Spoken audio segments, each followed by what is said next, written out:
When Ukrainian President Volodymyr Zelensky declared that the war had reached a turning point capable of reshaping its trajectory, the statement was not rhetorical emphasis.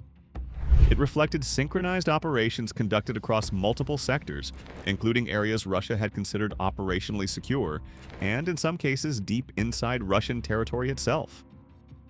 What initially appeared as localized gains in southern Ukraine has evolved into a multi-axis pressure campaign stretching from Zaporizhzhia to Kupiansk and beyond the international border.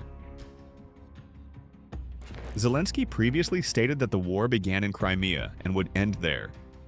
At the time, the focus was largely on the southern theater.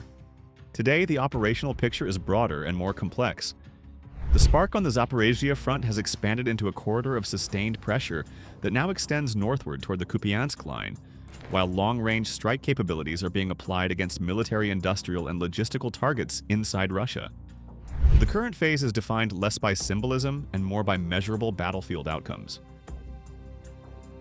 The zero point of this recent escalation remains the Zaporizhzhia axis.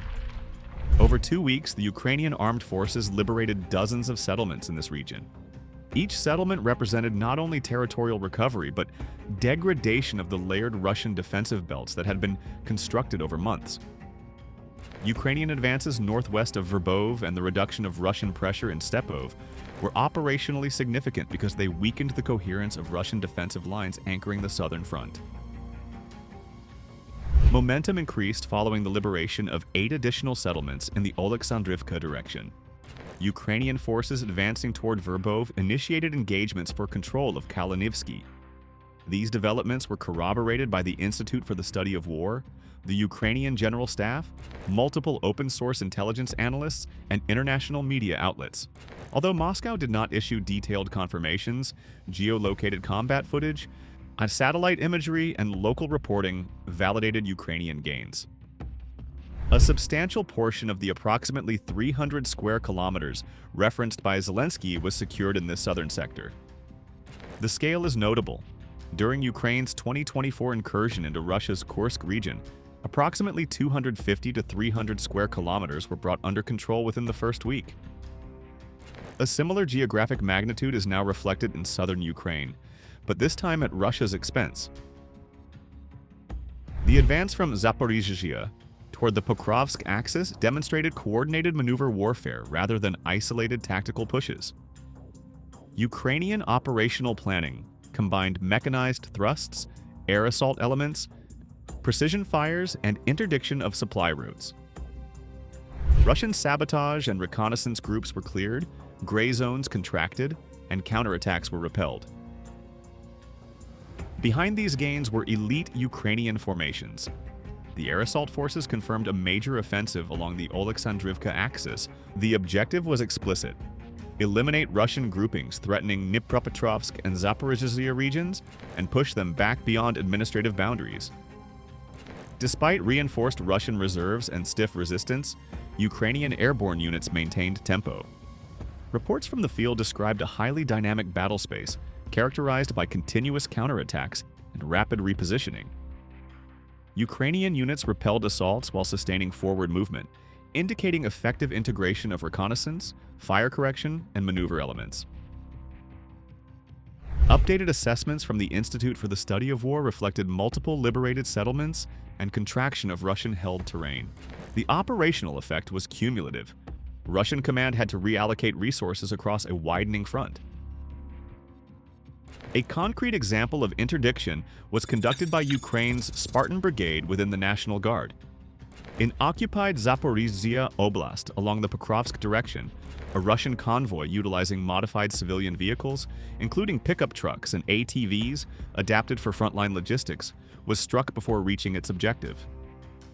This route had functioned as a supply artery supporting southern offensive operations. The destruction of the convoy disrupted both mobility and sustainment, compounding Russian difficulties and reinforcing weakened sectors. Data released by SBU Alpha Special Forces provided quantitative insight into the broader impact over the preceding week. Russian losses included 3 tanks, 4 armored vehicles, 16 artillery systems, 4 multiple launch rocket systems, and 3 air defense systems. Additionally, 2 electronic warfare systems, 231 vehicles, 227 unmanned aerial vehicles, and 17 robotic systems were destroyed. 4 ammunition depots and 4 fuel depots were eliminated. Personnel losses exceeded 2,000. These figures illustrate attritional pressure layered atop territorial setbacks. While southern operations were unfolding, a parallel campaign intensified on the Kupiansk axis approximately 300 kilometers away. Utilizing terrain features including the Siversky Donets River for maneuver concealment, Ukrainian units isolated and destroyed an entire Russian battalion-sized grouping. Russian control in certain contested areas fell below 3%, limited to isolated structures sheltering small numbers of troops north and east of Kupiansk beyond the Oryol River. These remnants were not conducting coordinated offensive operations, but attempting survival under sustained pressure. The 116th Independent Mechanized Brigade of the 10th Army Corps reported destroying Russian vehicles, including an ATV and a mortar system. Drone operators from the Heart Brigade conducted precision strikes against a Russian ammunition depot in the South Slobozhansky direction within Kharkiv Oblast. Footage showed a drone entering through a window aperture demonstrating targeted penetration of concealed storage sites.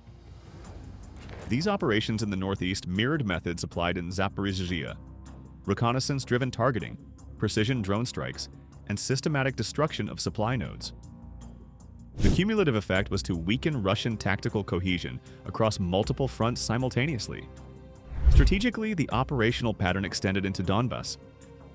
On the night of February 22nd, 2 Russian defensive strongholds near Donetsk and Mariupol were eliminated.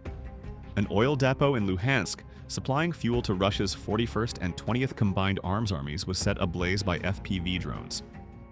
Satellite and ground imagery showed extensive fires and secondary explosions. The depot's destruction disrupted fuel logistics supporting armored and artillery formations, imposing both financial cost and operational constraint. Ukraine's operational scope extended beyond occupied territories into deep strikes inside Russia. Among the most significant were long-range missile attacks attributed to the Flamingo cruise missile program. A strike targeted the Votkinsk machine-building plant located over 1,400 kilometers from Ukrainian territory. Open-source analysts noted that defensive measures around the plant included trenches and perimeter fortifications. Nevertheless, the strike demonstrated penetration capability against heavily protected military-industrial infrastructure. Flamingo missiles also struck a GRAU ammunition depot near Kotluban in the Volgograd region. The facility stored missiles, ammunition, and explosives. Structural damage encompassed approximately 3,600 square meters externally and 1,200 square meters internally, indicating substantial destruction of storage capacity. Additional cross-border UAV operations targeted Pugachovka airfield in Russia's Oryol region on February 20th. Reports indicated the destruction of an Mi-8 transport helicopter and a Ka-52 attack helicopter. These losses affected local air mobility and close air support capabilities. Energy infrastructure was not exempt. The Frunzenskaya electrical substation in the Belgorod region was struck, causing widespread outages. Russian air defenses engaged incoming drones, but multiple impacts were reported. The most symbolically significant operations targeted Moscow itself. Approximately 100 unmanned aerial vehicles were launched toward the capital. Airports, including Vnukovo, Domodedovo, Sheremetyevo, and Zhukovsky, suspended or restricted operations. This was not unprecedented. In early January, successive drone waves forced similar airport closures, with Russian authorities reporting interception of 28 to 29 drones over 2 days. The February escalation demonstrated persistence and scaling of Ukrainian long-range UAV operations. Taken collectively, these developments represent more than isolated tactical successes. Southern defenses have contracted by roughly 300 square kilometers. Northern sectors near Kupiansk show fragmented Russian control. Strategic fuel depots and ammunition sites in Donbas have been neutralized. Missile production infrastructure and ammunition depots deep inside Russia have been struck. Helicopters at rear airfields have been destroyed. Energy facilities have experienced outages. Moscow's airspace has faced repeated disruption. The operational pattern suggests coordinated pressure designed to stretch Russian resources, degrade logistics, and challenge strategic depth.